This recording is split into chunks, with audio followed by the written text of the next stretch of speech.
Hi I M ഹുദ. ഇതാണ് എന്റെ കൂടെ 12 വർഷം പഠിച്ച എന്റെ ഫ്രണ്ട്സ്. ഞങ്ങളെ ഗ്യാങ്ങിന് ഒരു പേരൊക്കെ ഉണ്ടേനി. ഇന്നിപ്പോ അതൊന്നും പറയാൻ പറ്റില്ല.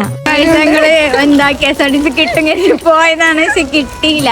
KSRTC കിട്ടാത്ത സ്ഥിതിക്ക് പ്രൈവറ്റ് ബസ്സിൽ പോയിട്ടോ. അല്ല, എങ്ങോട്ടാ പോയത് പറഞ്ഞില്ലല്ലോ. ഞങ്ങളെ കൂട്ടത്തിൽ ഒരാളെ കല്യാണാട്ടോ.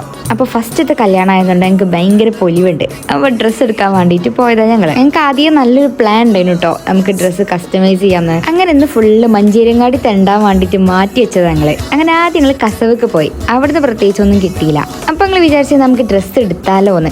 വേണ്ട, ഒന്നും കൂടി മുങ്ങി തപ്പിയിട്ട് നോക്കാന്ന് ഓല് പറഞ്ഞു. ഇങ്ങനെ ഒരു ഫ്രണ്ട് എവിടെ പോയാലും ലിപ്സ്റ്റിക് ഇട്ടുകൊണ്ട് ഓല മെൻഷൻ ചെയ്തോളിട്ടോ. ലിപ്സ്റ്റിക് ഇല്ലാതെ ഇപ്പൊ ഇവക്കൊന്നും ഫുഡ് ഇറങ്ങൂല. ഫുഡിന്റെ കാര്യം പറഞ്ഞപ്പോഴാ മഞ്ചേരിയിലെത്തിയ ഒരു പ്രത്യേക വിശപ്പ. പിന്നെ ഫൈനലി കറങ്ങി തിരിഞ്ഞ് ഞങ്ങൾ പരാഗക്ക് തന്നെ വന്നു. അതല്ലല്ലോ അങ്ങനെ തന്നെയല്ലേ, കറങ്ങി തിരിഞ്ഞ അവസാനം നമ്മൾ പരാഗിലെത്തും. പരാഗില് പോയപ്പോഴോ നല്ല കളക്ഷന്. ഞങ്ങൾക്ക് തോന്നി അതേ വടിക്ക് വന്നാ മതിയേനു. പിന്നെ ഒരു പ്രശ്നം എന്താ വെച്ചാൽ ഞങ്ങൾക്ക് ശീല തികയണില്ലേനു. ഞങ്ങളൊരു 4 പേർക്കാട്ടോ ഡ്രസ്സ് അടിക്കണത്. ലൈനിങ് ഒരാൾക്ക് ഫുള്ളായിട്ട് കിട്ടിയ അടുത്താൾക്ക് ഫുള്ളായിട്ട് കിട്ടൂല. അങ്ങനെ കറങ്ങി തിരിഞ്ഞ് ഞങ്ങൾ ഫിക്സ് ചെയ്ത് ലാസ്റ്റ്. അപ്പൊ കല്യാണ വ്ളോഗ് കാണാൻ സ്റ്റേ ട്യൂൺഡ്.